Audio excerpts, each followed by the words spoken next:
was tough, man. I'm not gonna sit here and lie and tell you like it was terrifying. What up, doe? My name is Mike Posner. I'm from Detroit, Michigan, and I'm a Grammy-nominated singer-songwriter. And what I found was most of the time I was saying in my life, this isn't meant to be. What I was really saying is, I'm just fucking giving up. Whoever your audience listening is like, you can do fucking anything. This is just the beginning. Mike, welcome to Austin, brother. Thank you for having me. How's the trip been so far? Easy peasy, man. Easy? Yeah. I feel like you would do well here, honestly. Me too. Yeah. Me too. Yeah. Have you thought about making the move? Yeah, I have. Really? It's my first time back here since it's like become the spot, sorta. Yeah. My last trip here was like on tour before that. So it's cool. Yeah. And the one thing like is like LA still has the music beat. You're still, you know, the music scene of the best producers, best artists are more in LA than Austin. So that's why I spend time there. You know, it's like I collaborate with really cool people in the studio that are like a drive away instead of a plane away. Yeah. Being around that creative energy is so important. Like, I feel like I've noticed about Austin is like the comedy scene here has blown up. The podcasting scene is blowing up. Yeah. And like, if you want to be in that space, there's a book that Brett and I love. It's called Put Your Ass Where Your Heart Wants to Be by Pressfield. Yeah. And it's just like so important to be around the people that are fueling the creativity or at least able to like bring you to that next level. Absolutely. You know, it's inspiring. And in like the spiritual tradition, like there's the Sangha, right? And the Buddhist tradition is like, you want to be around other people that are meditating. You want to be around other, because it provides a foundation for your own practice, you know. And then eventually you know maybe you can outgrow that and you can just be solid. But yeah, man, like it's always inspiring to be around other people that are creating. And sometimes it's uncomfortable, like they're doing something like, damn, that shit is better than mine. Yeah. You know, but it kind of pushes you in a healthy, in a competitive but healthy kind of way. Yeah, so I agree. That competition is good, especially for men. I mean, it's good for everyone too, but I mean, especially being here, like in the health and wellness space, social media is great because it gives you the ability to connect with anyone regardless of where you are geographically. But when you're actually there in person and you're around that energy, it just like sharpens you up to a level that you would never really be able to get to on your own, I think. Yeah. Yeah, the healthy competition is good, man. It's good. Yeah, it is good. And speaking of competition, Harry and I always love to give the listener just a little bit of context into how we got familiarized with the guests. So how I got re-familiarized with you was seeing your Walk Across America challenge in 2019. And I started seeing a couple like press releases and articles about it. And I just remember thinking like, how did this incredible musician get himself into wanting to do this challenge where he's walking 3,000 plus miles across the country from New Jersey to California? You seem like you're someone, the last few years, you've really leaned into these very difficult and transformative spiritual, physical experiences. So I would love to just start off learning a little bit more about kind of what inspired you to do that journey, and we can just take it from there. It was deep pain. You know, I was looking in the mirror in West Hollywood, and I remember thinking like, this can't be it. It's got to be more to my life than this. There was no juice left. Even though I had accomplished so much in the music industry, I've been nominated for Grammys, I'd made millions of dollars. I didn't have a compelling reason to get out of bed in the morning.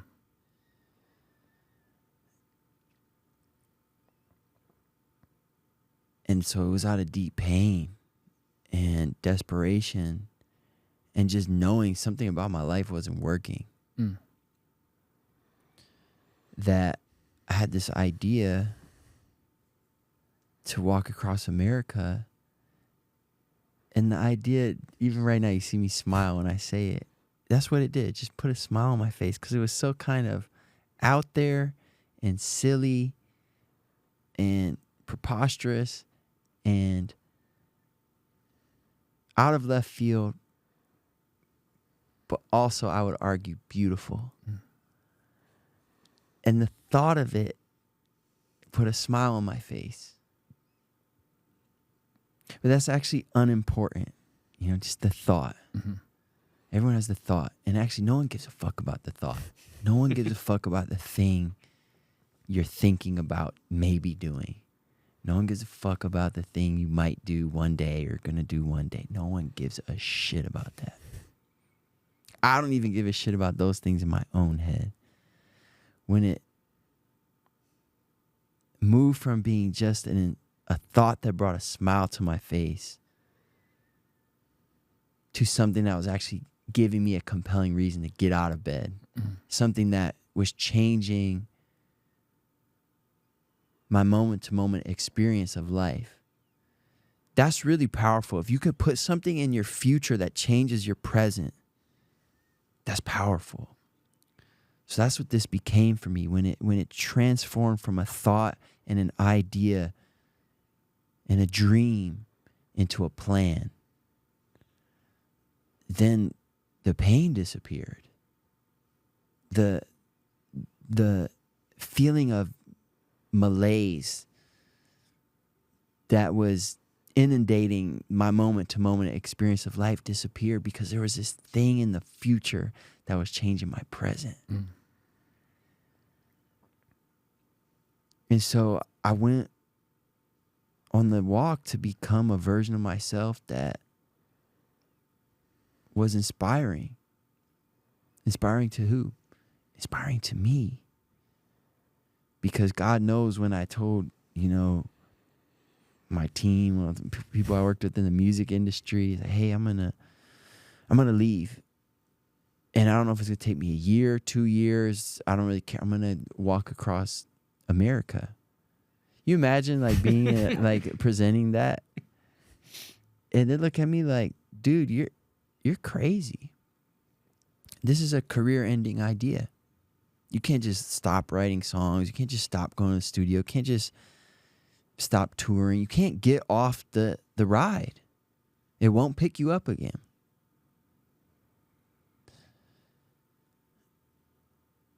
This was tough, man. I'm not going to sit here and lie and tell you like I didn't second guess myself or wasn't scary or like it was terrifying.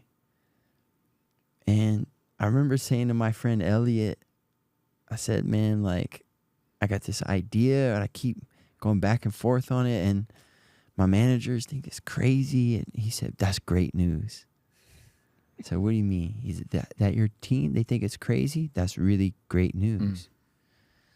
I said, what do you mean? He goes, not all crazy ideas are great, but all great ideas are crazy.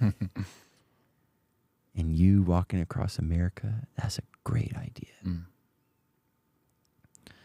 So that was really it, man. It was like we grow from hardship, as you know. Like that's what you choose to do the hard race. Yes. It scares you every year, right? You recognize internally, especially as men, right? Like we thrive, we become something more when we put a task in front of ourselves that the current version of us cannot complete. The current the Mike who said, I'm going to walk across America, couldn't walk across America. I had to become a new motherfucker along the way or else it wasn't going to get done. That's a kind of goal I like. Yeah. That's the kind of idea I like. It's an idea that nullifies all your other ideas because you know, hey, like if I get this one goal, probably I'm going to be a new person and all the other goals I have are going to have to throw out the window. Yep. Right? And that was it, man. It was just, it was a real crossroads for me. It was like, I was either going to do it that year, and there's a strategy to the walk. You got to start like early spring and you try to be done before winter. So it's like I was either going to do it that spring or I was just going to miss my life. And my friend said, man, so you're going to like give up a year to do this walk. I said, dude, I'm taking a year back. Yeah.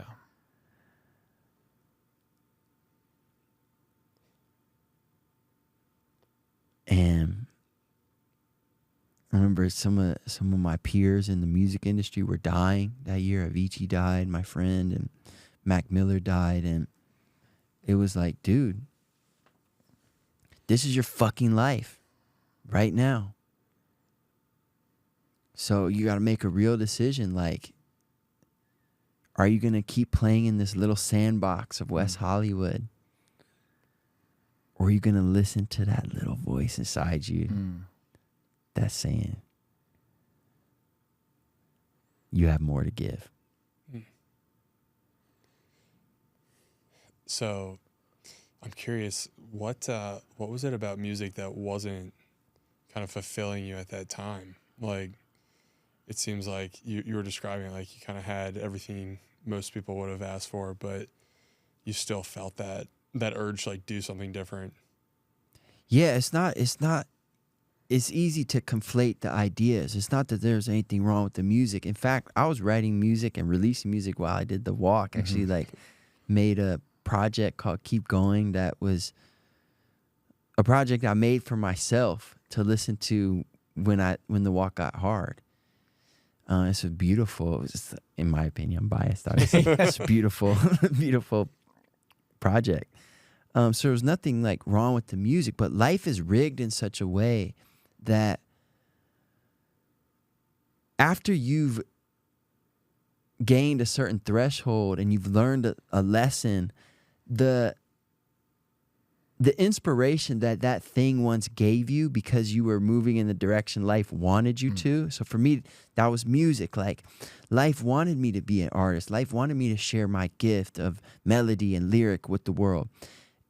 And life didn't want me to, like, stay in the normal paradigm of an artist. There's nothing wrong with the normal paradigm of an artist, but that looks like make music tour, make music tour, make music tour, right? So when you're called to go further, the thing that once gave you inspiration and pleasure doesn't anymore. And a lot of people on some spiritual path or sadhana or just a journey of growth find this. Like, hey, man, like, I remember when the ice bath, like, fixed all my problems. Yeah. I'm still doing the ice bath, but fuck, I got problems again. Or I remember when I started meditating, like, the mantra got me so high. And now the mantra feels like sand in my mouth. Life is rigged that way on purpose because it wants you to go further. Yeah. It wants you to learn something else. It wants you to add on to that practice. It's not that practice is bad or you should throw it out. It's that you're being called to the next thing. So I don't believe any of that, from my perspective, is an accident. Life is rigged that way.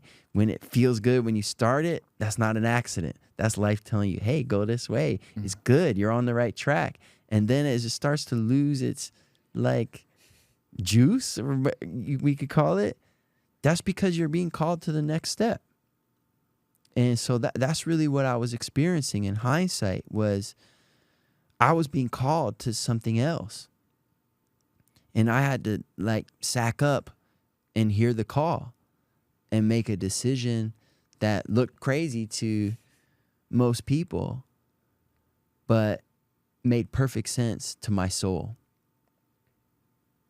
Yeah, the inspiration for why you did it is really interesting. It sounds like you said it was partially born out of pain. It was also partially it seemed like maybe there's this vision of the man that you could become at the end of this process and being able to establish all these new goals. And then you have this conversation with your friend Elliot that confirms that this is what you're supposed to do. I'm just fascinated to know. So you decide you're going to do it. Green light. I'm doing this. Where the hell do you go? Like the next, like day one, do you start training for it? Are you on a diet? Are you like, what does that preparation look like? To change your whole life. Yeah. It's really, like, beautiful. Like, change how you work out, change what you eat, change what you're doing with your time. And it just, like, made every part of my life better. My fitness, everything. Yeah. So, but to answer your question, how I prepared, later, I ran into, and we could talk about this later, but I climbed Mount Everest after, and I trained under a man named Dr. John Kodrowski. He has this great quote. He says, "Train for climbing mountains by climbing mountains." So I trained for the walk by like starting to walk. Yeah. I was just walking around like LA, and was wearing like zero drop shoes, trying to get like put calluses on my feet, all this stuff, you know, and like, it was crazy, man. I remember my buddy had a surprise birthday. He was turned 30 in Cabo. And I love this guy. I'm not like a Cabo party guy, you know, so we go down there and they have this house rented, but he's like one of my best friends. And the surprise party, and everyone's like kind of partying. I'm the only sober one there. And I remember I like got up to go get some water from the kitchen, and this is like a month before I'm supposed to start my walk. And I walk, and as I'm walking, I just slam my foot's barefoot. I slam my foot into like the leg of a chair. Yeah. You know, everyone's done that where you walk to a chair. And I broke my toe. You broke your toe. And I was like, fuck, dude. Like, I'm supposed to start this thing. And my shit is getting like black and blue. It looks horrible. And it was out of place. Like, we had to snap it. And I remember thinking, like, this is just the first opportunity to quit. And I haven't even fucking started. Mm-hmm. And there's going to be so many more of these. And, you know, there's a balance in life. There's a spectrum. And on one side of the spectrum is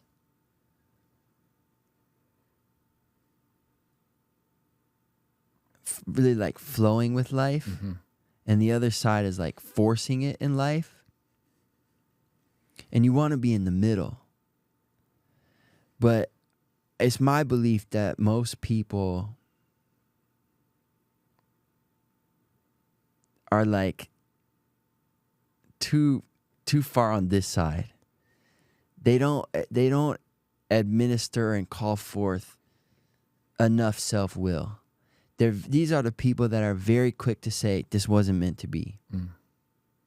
You know how easy that would have been? Go, dude, I was just going to walk across America. Now, right before I start, I break my toe.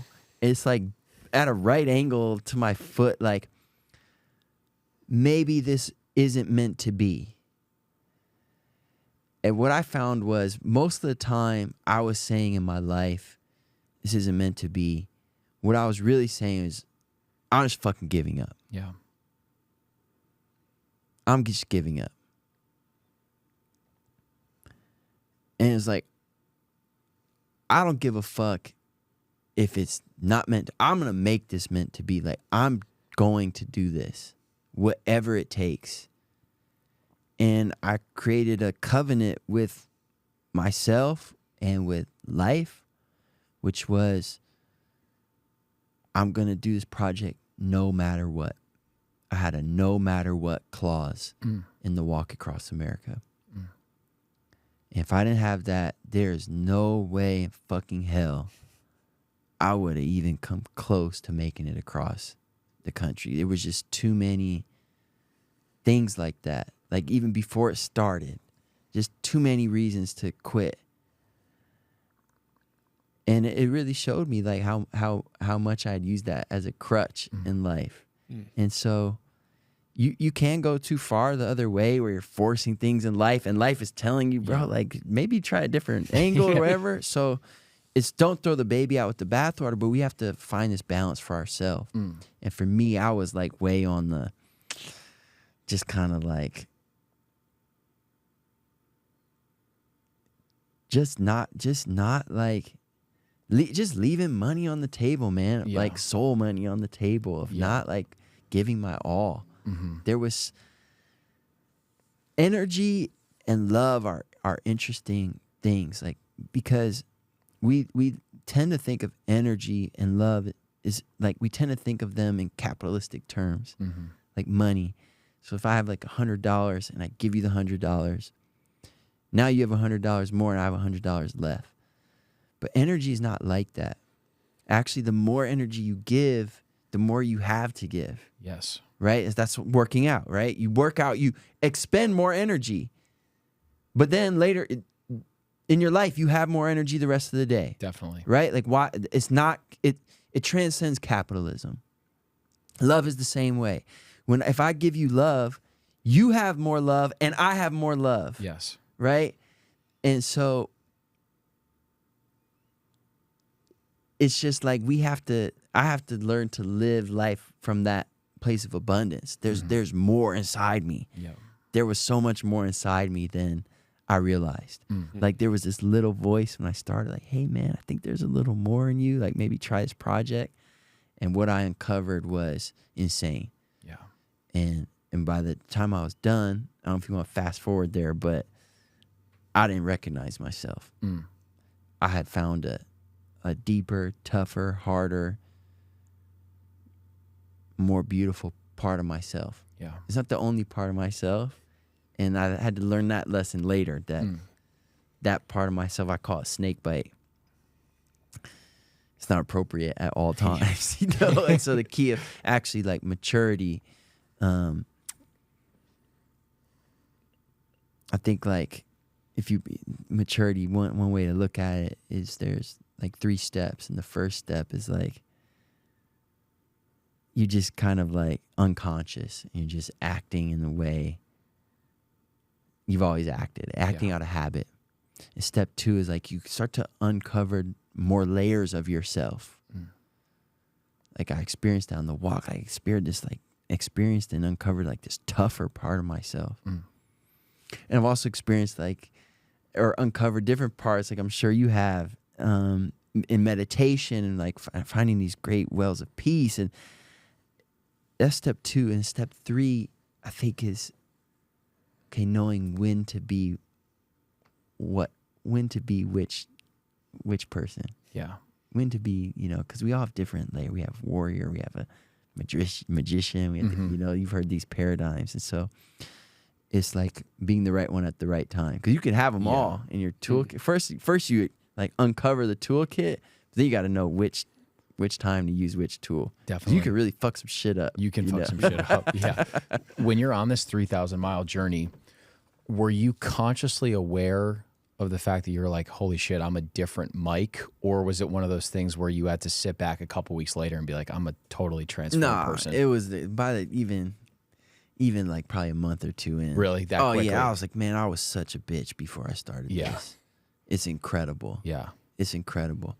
There's these two like simultaneous processes going on. One was the amount of pain that I was in, and it's weird. You run into other people that are doing this online, and most of us like really supporting each other. So it's like 5-10 people in my phone that are either running across America or walking across America at the same time as me.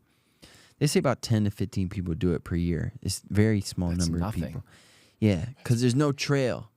Like the trails, Appalachian Trails, Pacific Crest Trail, those are much more popular because they're more, I don't know, some more romantic. Like you walk, but the walk across America, you're not on a trail most of the time, almost never. You're on the side of the road and like cars are almost hitting you every day. I almost get hit by a car every day. And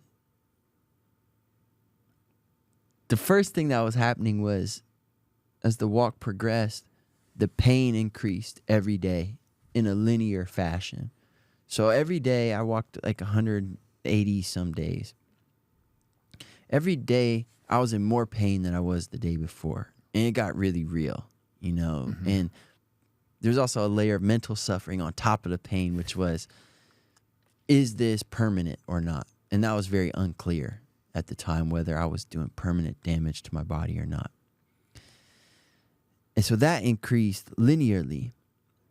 But then there was this phenomena, and my compatriots and I all experienced this, which was, as the pain increased linearly, the amount of fucks we gave about the pain decreased exponentially. our consciousness expanded exponentially. So even though the pain was getting worse and worse and worse, and the worst pain I was in was the last day, who I was expanded so much that it took up a smaller percentage of my being every day. And so you just didn't care. It just became like, yeah, there's pain. Yeah. Who cares? Were you doing anything to numb the pain in terms of like listening to music, listening to podcasts, or were you kind of just taking it as it was coming? Well, it's interesting you say that. I started off and I'd walk the first 8 miles every day in walking meditation. So those days would be no nothing, just quiet. And then after that, I didn't listen to that much stuff. I tried to use that album like very sparingly, only like a break glass if needed. Yeah. Type thing, like, in case of emergency. So yeah, I would keep the album I made for myself, where I had and I had voice notes on it from Diddy and Steven Tyler and like Bun B, and so it was pretty cool. I used that if like shit got really hard, but I was yapping a lot. After those first 8 miles, I would call people on the phone and I would just yap all the way until I got to Eastern Colorado, and there was this beautiful man named Stevie, and he was running across America the opposite direction, and we crossed paths. And Stevie was just hard, man. He is out of the Air Force, and he was just inspiring. And he asked me the same question you just asked me, and I gave him the same answer. I said, yeah, I do the first 8 miles, and then I take my phone out and blah, blah, blah. And I said, what about you? He goes, I didn't bring headphones. I'm like, wow, man, like, what is that like? He's like, yeah, I mean, every once in a while you look at the phone for directions, but that's it. And he said at first it was horrible because I was just alone with my own thoughts. But after about a month, it became the greatest gift I've ever given myself. The next day, I was walking, and I'd walked 16 miles. I was going to get 8 more. And, man, this pain just shot up my leg. And then, of course, I heard this sound. Shh. And I realized I just got bit by a rattlesnake. And the venom starts to go like through my body. And I feel myself just kind of fading away. You know, darkness coming in from that same consciousness, awareness that had been expanding. Now it was contracting. This darkness from the edges of my awareness until I was just gone. And I remember waking back up. I'm going, fuck, man, this is serious. And there was a man there named John Wall who had showed up to walk with me that day, because people would come from all over to walk with me. And he was on the phone with 911, and I said, man, let me talk to them. I got dispatch on the phone, and she said, I sent an ambulance from one direction, another ambulance from another direction, and a chopper. And she said, whatever gets there first, get in. And I said, am I going to die? And she said, I don't know, sir. And I ended up spending 5 nights in the hospital. My legs swelled like the size of an elephant trunk, and I go from walking like 24 miles every day to now I can't walk to the bathroom. I got crutches, I got a walker. And it just became like the next item on the list of reasons why I could quit. Yeah. But I remember I had the no matter what covenant. And after a few weeks, I had to go home to heal. After a few weeks, I started to get better. And I got a decision to make. I could either return to my life of playing in the sandbox and looking in the mirror going, man, is this it? Or I can go back to the side of the road where I almost get hit by cars every day, go back to the blistering foot pain and the sweltering heat, and have a chance at becoming who I want to be. Mm-hmm. That was a hard decision because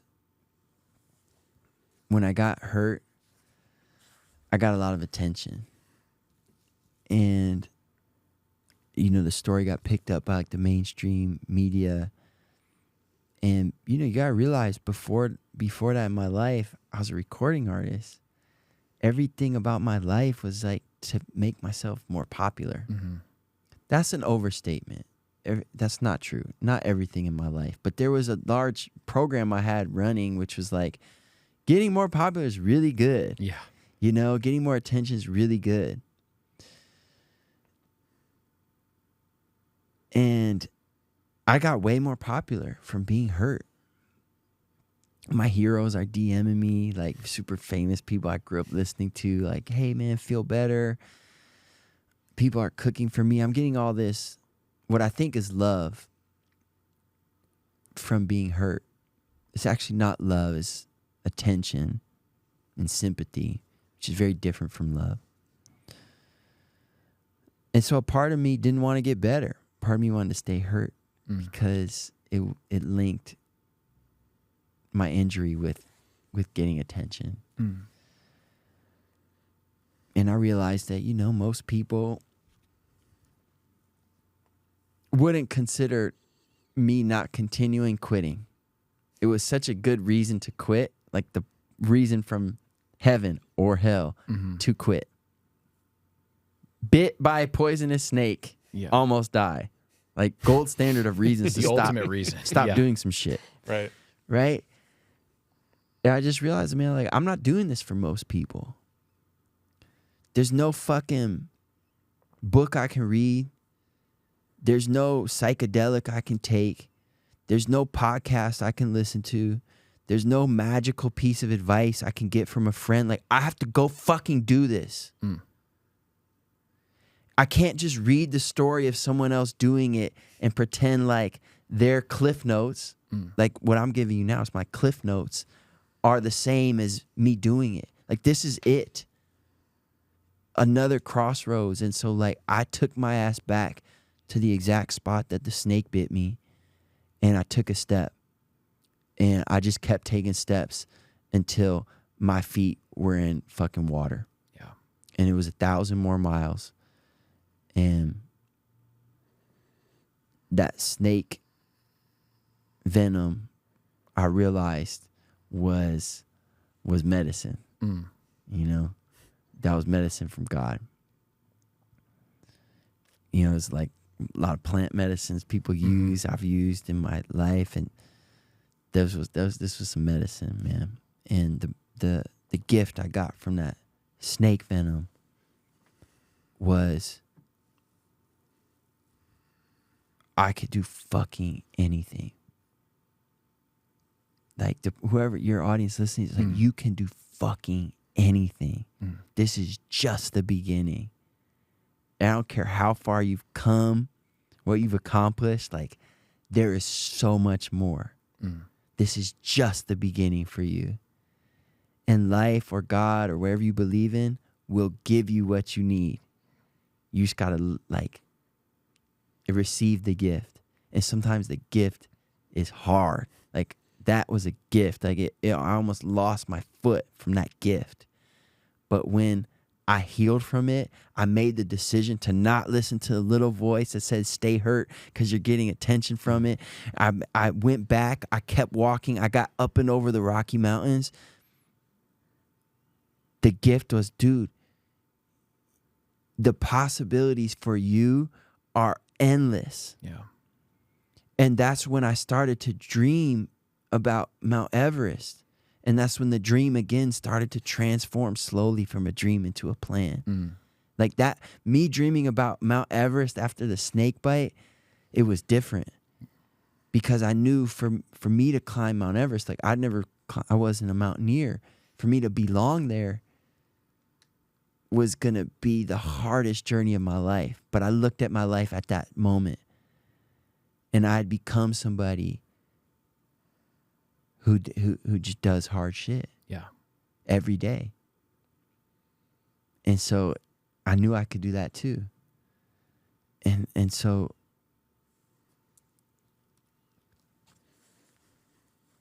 I just want to highlight for someone listening, like, you might be in a snake bite moment where life or God has given you something really hard, something that really hurts. Like, it hurts in a way that no one else understands. You're alone in the pain. And that's really confusing at times. It's tempting to stop moving forward. It's tempting to rethink everything and go, man, there's something wrong with me. But if you could just keep going. I don't know if the resolution is a day later, a week later, a month later, like it was for me. There's a way for you to deal with whatever hardship you're in right now. There's a way for you to become more, to grow from this hardship, a way for you to use the hardship that you will look back and go, thank you, God, for that pain, because I never would have became who I am now. And I thank God for that snake bite. I thank God for that snake bite. And one day you will thank God for whatever pain you got going right now. Has anyone ever told you you're like a happy version of David Goggins?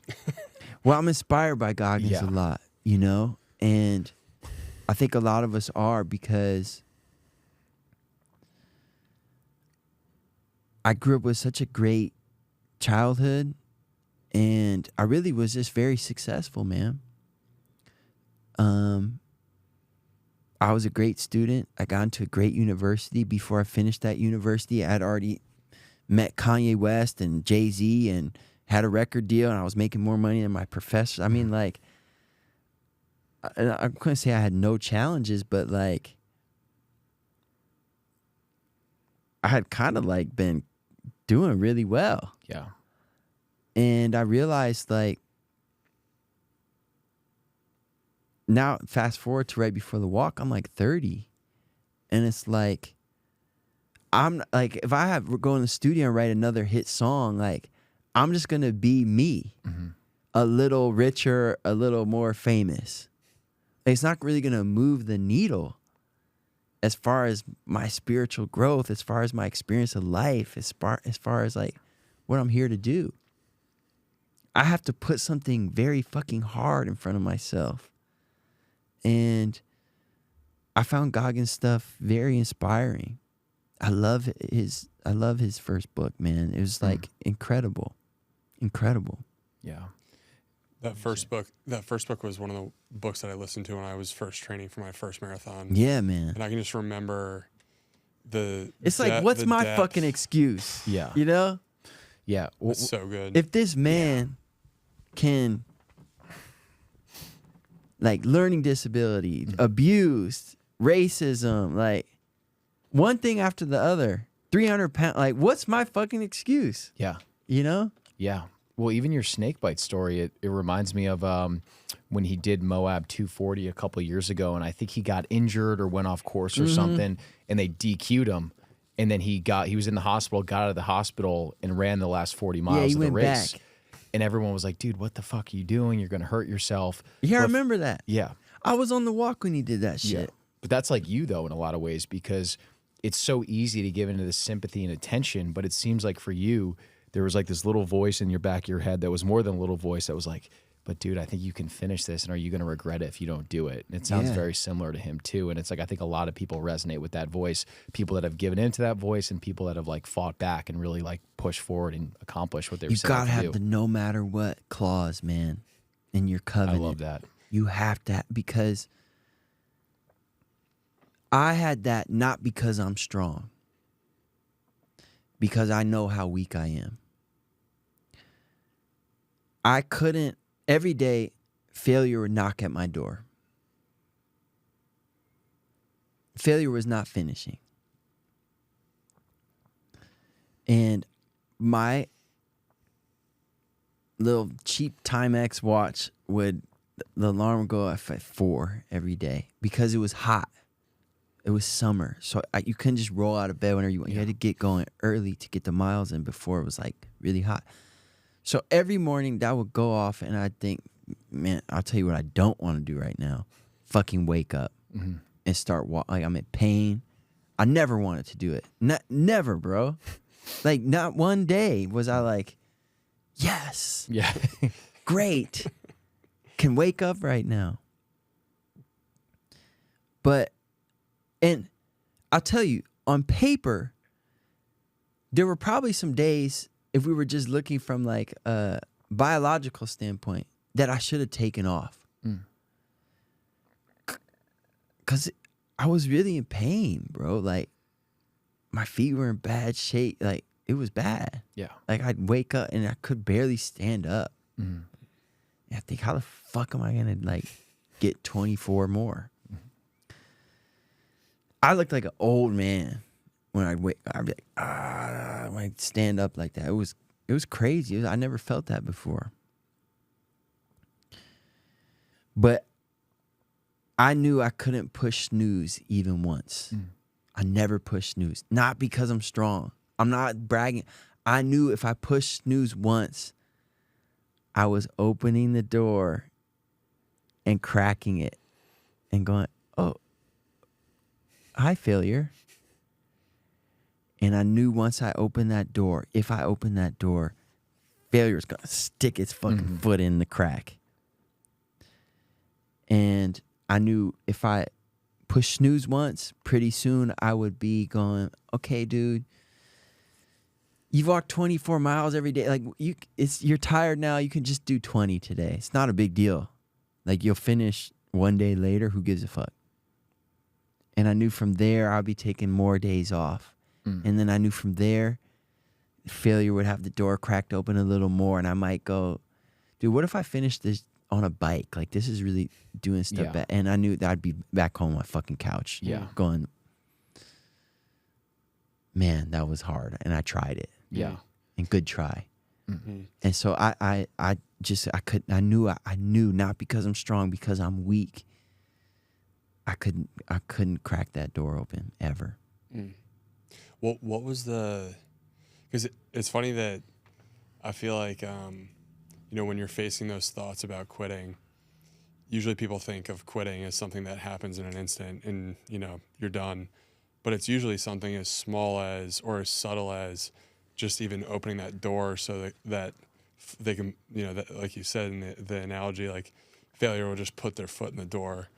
And it takes a certain level of awareness, I guess, to think of, or at least understanding your own mindset to know that, hey, if I hit snooze once, that's me potentially quitting this whole thing. Yeah. Like, it's this little small adjustment, but the magnitude of that choice can really carry so much weight. Yeah. So I'm curious, like, how did you kind of just like, was that just like a game you were playing in your head? There was so many little psychological tricks, dude, on this thing. Yeah. So many. Like, for example, I used to walk 6 days a week, and I'd take the 7th day off, stretch, and if I could, find a fucking chiropractor. And I used to put, like, where would you put the day off? Sunday? Yeah. Yeah. Sunday. Like, that's where Sunday's the day off. That's God's day off, right? Right? In the Bible, like, you put the... Biblical. Yeah. Sunday is the day off. So I started off doing that. What I realized, like, was all the psychological connotations that I had from school came back, having the day off. Like, fuck, Monday. Monday suck. Like, and what I realized, if I put the day off in the middle of the week, Wednesday, then my first day was Thursday, and I was already going, tomorrow's Friday. Yeah. And so I played with those connotations that were so ingrained from high school of like what each day means. Like Friday's joy, Saturday's day off. Sunday I was walking, and even though I was walking, I still felt like it was a day off. It's just very like, maybe that sounds silly, but I was playing all sorts of tricks like that to give myself the upper hand psychologically.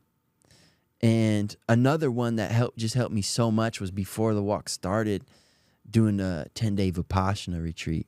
Have you heard of those? No.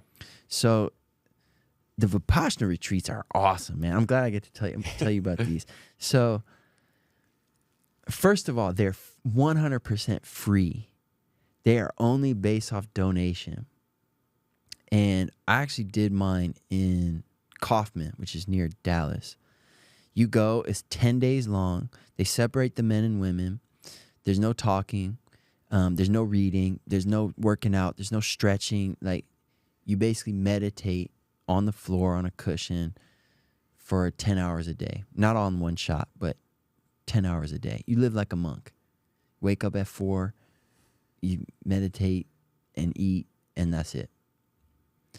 And anything that could possibly distract your neighbor, you're not allowed to do.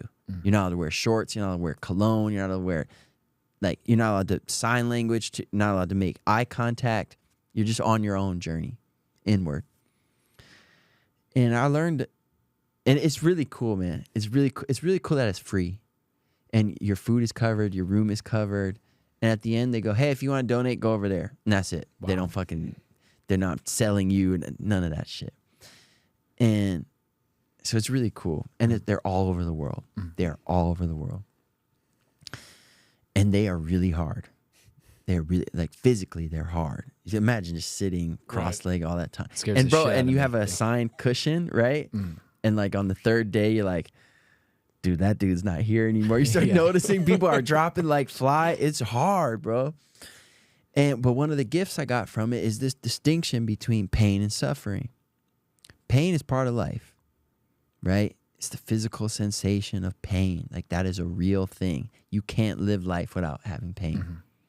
Suffering is the mental layering and stories we create on top of the physical sensation, right? So there's a subtle. So I'll give you an example. When I'm walking across America, this came up all the time. I remember being in Pennsylvania. I'm like not even halfway, and my feet hurt. They are in pain. There's real pain, sensations. They're there in reality. Not a figment of my imagination. Like, there's real sensation of pain I'm experiencing. That's pain. Suffering is my mind then going, you're fucked, bro. You're not even halfway and you hurt this much. Imagine how much you're going to hurt in a month. Imagine how much you're going to hurt in a month after that. Dude, you might be doing permanent damage. Bro, like, if it's this bad already, you're probably not going to make it. You're going to have to quit. Think of how embarrassing that's going to be. That's suffering. And so I learned from the Vipassana, my mind would start up with all that shit. And I go, okay, the pain is real. Suffering is not real. Yeah. Pain is mandatory. Suffering is optional. I'm in control of my mind, my body, my soul. I don't have to listen to those thoughts. I can choose to think other ones. Yeah. That was really powerful. Yeah. It's like there's this the suffering narrative. It's almost like this unconscious narrative where when you're not mindful of your thoughts, you can just let it ramble on for as long and get more extreme and more prevalent. Was it something where you just became aware of that voice and you would just kind of like nip it in the bud and replace it with something like empowering that made you feel really good? Or like, how would you suggest people could maybe go about turning off that suffering voice? Because a lot of people struggle with that. Yeah, I don't know if you can turn it off. Like, it's insidious. Yeah. And it came back every day, you know? And sometimes more than others. But so I haven't figured out how to turn it off permanently. Yeah. Definitely I have like moments and like hours of the day. But I've done all this crazy shit, and done a lot of meditation retreats, yeah, man, that voice comes all the time. And Yeah. you'll notice it has like a stronger pull on you on certain topics than others. But as far as like what one can do, there's a lot of options. Like one is that retreat, and it's hard. It's not for everybody. I don't want to sandbag anybody like the Vipassana, But I've also, man, I just read Kamal Ravikant's book. Have you read it? Love No. yourself like your life depends on it. And he basically tells a story of he tried to replace all his thoughts with one thought, which is I love myself. And so basically, like, if he ever found himself in a moment of suffering, he just go back to like the mantra he created for himself of I love myself.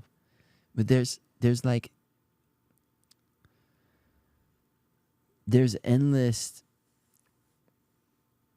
sort of anchors you could use to anchor yourself back into the present moment, or in reality, instead of these mental loops. For him, is this mantra of I love myself. People use the breath. Yeah. Right? It's like you notice yourself off in this loop. You go,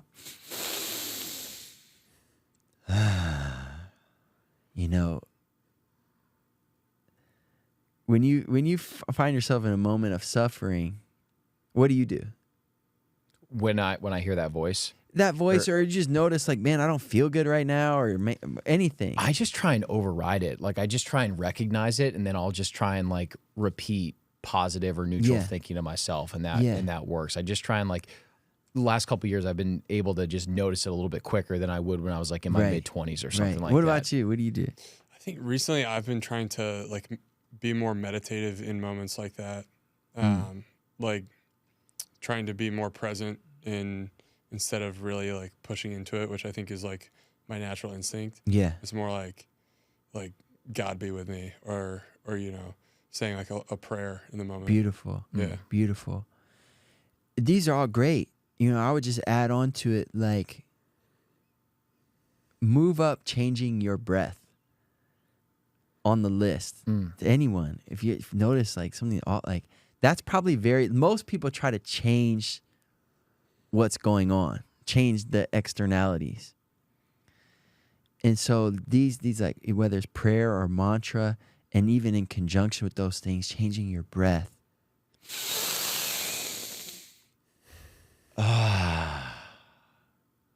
Like I feel a change right now just from doing that once.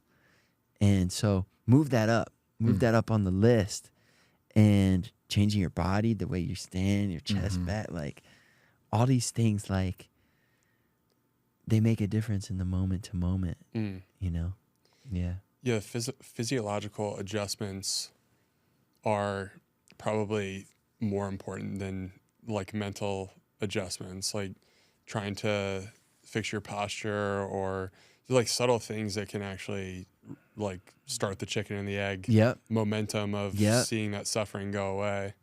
Like just the breath.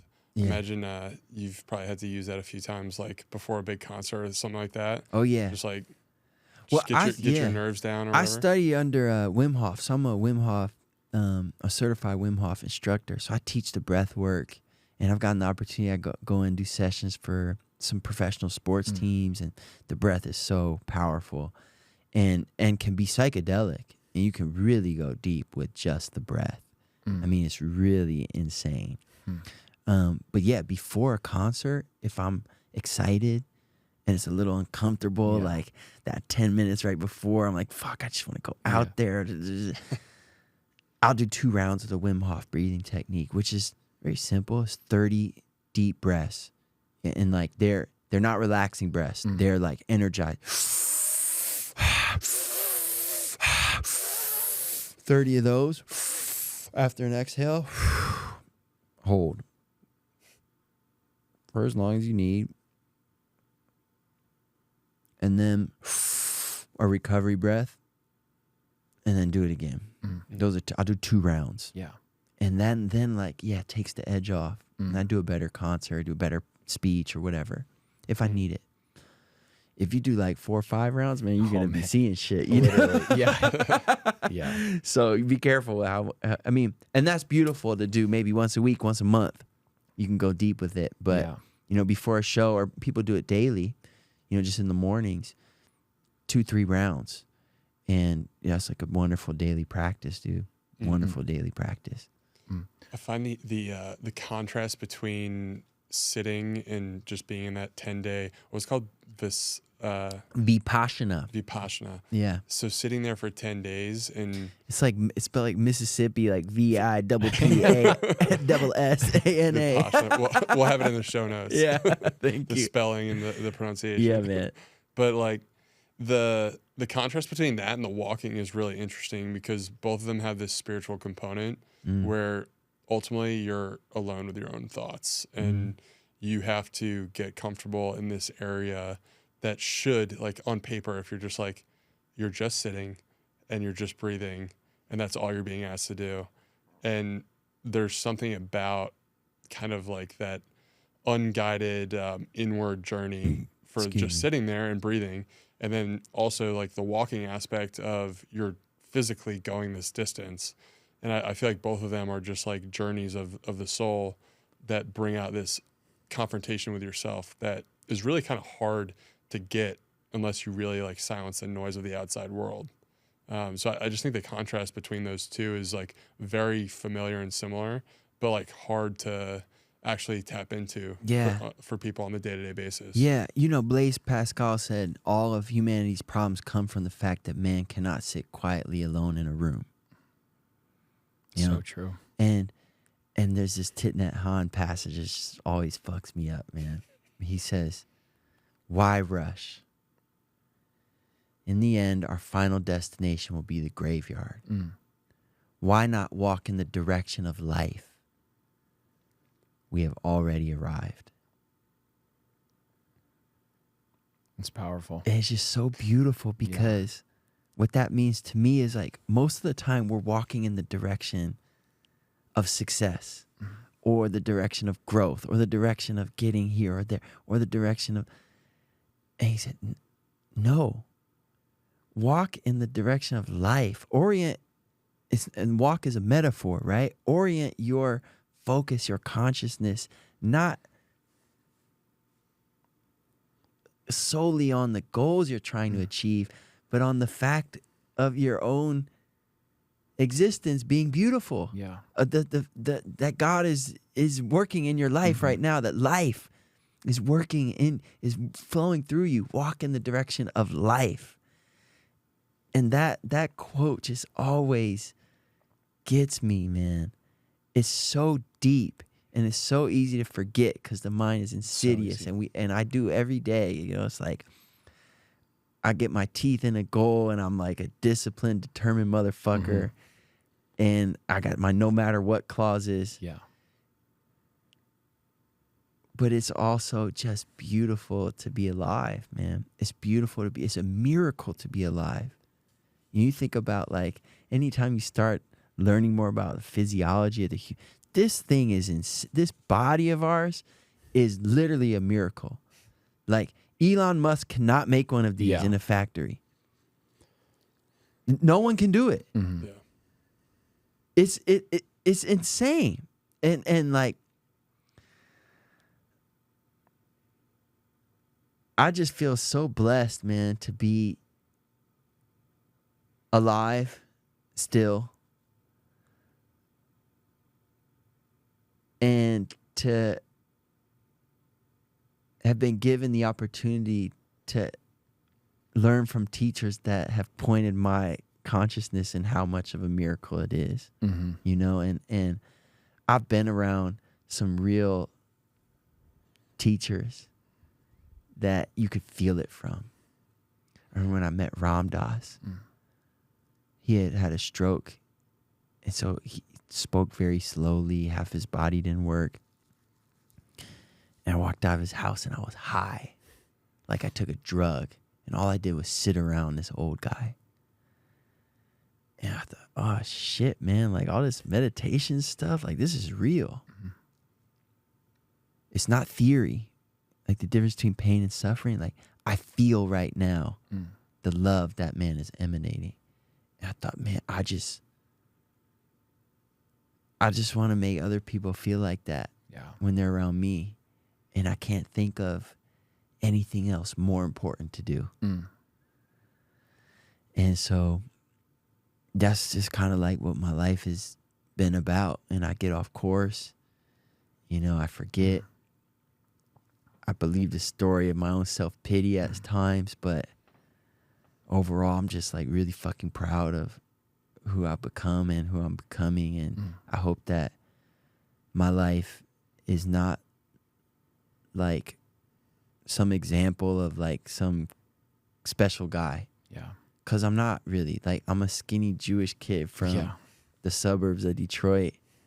And everything about my life now is just something that I apply to principles that I'm sure you guys talk about every day. The power of positive thinking, the power of thought, like just taking in all this stuff, Goggin shit, like all of it and doing it. And my life is a symbol of what can happen when you transform your beliefs about what you're capable of. Beliefs are just thoughts that you've practiced, and you practice different thoughts. All of a sudden, you have new beliefs. Now you got new beliefs. You're taking new action. Taking new action. Now you got a new life, and that's what's happened in my life over and over again. To the point that my life now, my real life that I've lived, it just far surpasses what my dreams even were when I was a little kid. Yeah. And that's like that's a feeling that I want everyone to have and everyone can have. Yeah. That's one of the themes that I feel like is coming off really strongly, is you just sitting here and saying, like, I'm not special. I believe that anyone can do this. And, you know, what was it, 5-6 years ago, you were trying to do this challenge just to get out of bed and be somewhat happy and proud of the person that you were. And look at what you've accomplished in 5 years. Thank you. Different man. Thank you. Yeah. Thank you. You know, and like, I thank you for the opportunity to be here today too, as well, because finishing those things, you know, I was really looking inward on those journeys, and now finishing, I'm at a point where I'm still a student and I'm still growing, but I'm also a teacher now. And so I don't want to just keep what I learned. I recognize these experiences as unique, as powerful and powerful. And I want to share everything I got. And if I can be the Ram Dass to somebody else, I want to do that. And so that's the gift you've given me today. I appreciate it. It's really cool just having the chance to talk to you about this experience. Like I feel like my big takeaway from the conversation is like I'm pretty blown away, like, and I hope you don't take this the wrong way, but like how grounded you are for someone who's had so much success. And I'm curious, like how do you feel like you've developed that? Because it's something that I'm sure you probably encounter a lot in Hollywood, where it's like people have success and, you know, you look at them and you realize, like, you know, there's not a whole lot backing them up, but you clearly have a sense of who you are and are like grounded, which is like as powerful a thing as I think you can say about someone. Thank you, man. I received that and I appreciate that. It's a conscious thing, you know. It's like I got the J. John test. So one of my best friends in Detroit, his name is J. John, and he's a beautiful man. Because of family circumstances, like he does music too, but he wasn't ever able to move to LA. And he's in the same crew as me and Big Sean. Yeah. And he works at he manages like the dope sneaker store in Detroit. And I always just keep in the back of my head, because I'm a weird dude already. Like I'm an eccentric guy. I just always think, because sometimes I get invited and I end up in social circles where I feel like it's not grounded at all. Yeah. And they're good people, whatever. Everyone, they got good hearts, but it doesn't, it feels like I said, I always want to be able to go back to the sneaker store and kick it with Jay John and not have him feel like Mike is gone off the fucking reservation. I'm already off the reservation. Yeah. It's like, just want to know I'm off the reservation. Yeah. Right. When I start getting in groups of people where everyone's off the reservation, but no one knows it, like they all think it's normal, Yeah. then that I get scared. I get freaked out, and I usually find my way out of those scenarios. So I received that, man, and I live life the way I want to live it. I wasn't always like that, you know. I was very insecure. I was the most insecure dude. Like, if you go back, Google pictures of me, you can put it in the edit or whatever of me when I'm like 20 on my first, like, I got like a super sharp thing, and like I got makeup all over my face, and I've got like Louis Vuitton belts and like all the shit, and like because I didn't feel like I belonged, you know. And it's just been a process of I think, you know, ties in of doing harder things and just knowing who I am, you know. And you got to uncover that. And unfortunately, I think we live in a society where there's not a lot of like rites of passages, especially for our young men. Yeah. You know, where I was like 30 years old and I'm like, hey man, like, I don't really feel like a man. Yeah. I feel like I got an adult body, but I'm like a kid in here. So how am I gonna like do that? Well, I gotta do something fucking hard. Yeah. You know? And so I think that helped too. You know? Yeah. And I also feel like for you with the grounding, it sounds like you've done such an amazing job of surrounding yourself with these like masters and mentors and people that have decades more experience than you do at meditation. It's like when you're around people like that, I feel like it probably makes it easier to stay grounded because you realize what other levels actually exist out there too. You gotta be careful who your idols are. Even like, whether you're religious or not, even if you believe Jesus is fictional. Some people believe Jesus never existed. Some people believe Jesus was a man. Some people believe Jesus was the Son of God, right? But even if you believe it's just a story, it's still, Jesus is still a better role model to model your life after than like Bob Dylan in my case. And Bob Dylan's the fucking best songwriter ever. But he's got some flaws. Is Jesus better than Steve Jobs? Everyone, so any human person has flaws. You got to be careful who you're idolizing. Goggins, me, anyone, right? Like, we all have demons. You know, everyone has demons. So you got to be careful, like, between being inspired by someone and worshiping them. Interesting. You know? Yeah. Because you might end up with just the same set of demons they have. Yeah. You might trade your demons for theirs. Yeah. And so all these humans are great, man. All the people I just listed, like, they're people that, Goggins, man, he changed my life, right? Yeah. And what you want to do is, like, look at different people that inspire you and take a little bit from there, a little bit from there, and it's like that Bruce Lee quote or whatever, right? It's like, take the parts that you like, discard the things that you don't like, and kind of like morph it together to become the version of yourself that you want to be. Yeah. That's awesome, man. Well, we're recording this, I think it's January 9th, 2024, and I couldn't think of a better way to kind of kick off the new year with a little bit of jet fuel by you, bro. Let's fucking go, man. You know what I mean? Yeah. Let's fucking go. Let's make it a good one. Yeah. Let's go. Yeah. It's like, this year is going to be the best year ever. Dude, talking to you is like the best shot of adrenaline ever and energy, dude. That's the effect that you have on people, man. Thank you, brother. We appreciate it, dude. We I appreciate you doing this. For real. Yeah. And there's a lot more to come, so we appreciate it, Mike. Thank you. You got it, man. God bless you, all you listeners, crazy people out there, and keep fucking going. Keep going. Let's go. Out. See you, Mike.